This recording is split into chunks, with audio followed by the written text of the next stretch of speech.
Hey, what's up, party people? My name is Aaron Kelly. I am 34 years old and I've been writing for quite a long time now.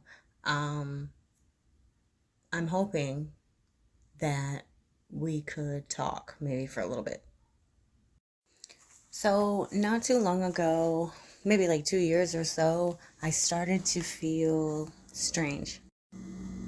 When you feel strange, the first thing you do is research it. Try to find out what the fuck is going on, right? Right.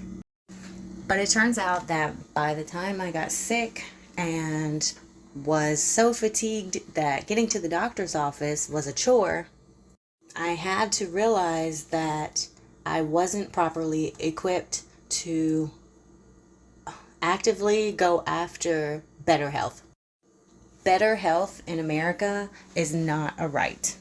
There is such a thing called medical parity. Parity. It means equality for all. Parity does. That means if you're fat, then they can't tell you that losing weight would potentially cure you of having migraines. There's a lot of weightism, ableism, and racism in the medical community. And not only do clinicians verbally and sometimes physically abuse their nurses and attendants, they also cut corners when it comes to your health by denying imaging and making you feel like a dumbass for asking for a test. Your anxiety may be sky high by the time you get to the doctor's office because you know that you have a hell of a lot of issues, but only 15 minutes. So, when we're faced with situations like this, I feel that it is labeled under a social issue. Do you agree? Social issues are important because they impact everyone.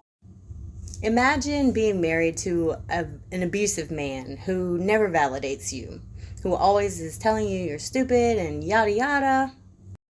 Then imagine getting a horrible fucking headache / chronic pain and having to go to the doctor.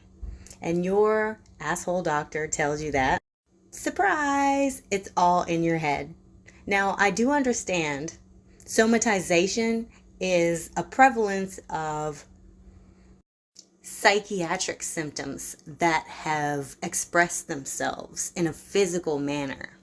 Somatization doesn't necessarily mean that your clinician is accusing you of making up your issue, but I sincerely doubt that if you hear the S word, they're going to take you seriously because no one has ever died from a stress headache.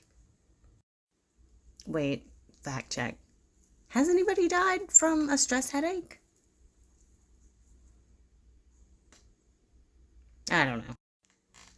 Here's the thing, you guys. If it was your mom, your aunt, your cousin, your sister, your brother, it would piss you off if they had to take an advocate to the doctor's office just to be heard and seen, when it's a service that they are themselves paying for. Doctors work for us. We don't have to take shit from them. And I think that it's really kind of ironic that they are some of the most abusive people in the professional industry today. Protect your loved ones. If someone asks you to advocate for them, to go with them to the doctor's office, to sit there and validate their symptoms to an unempathetic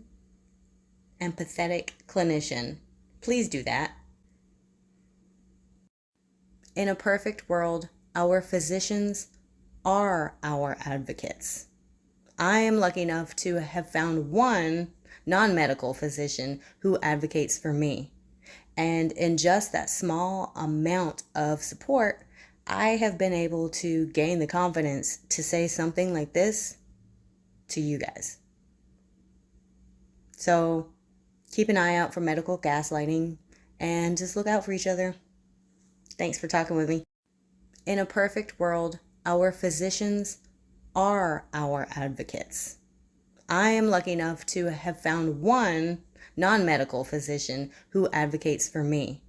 And in just that small amount of support, I have been able to gain the confidence to say something like this to you guys.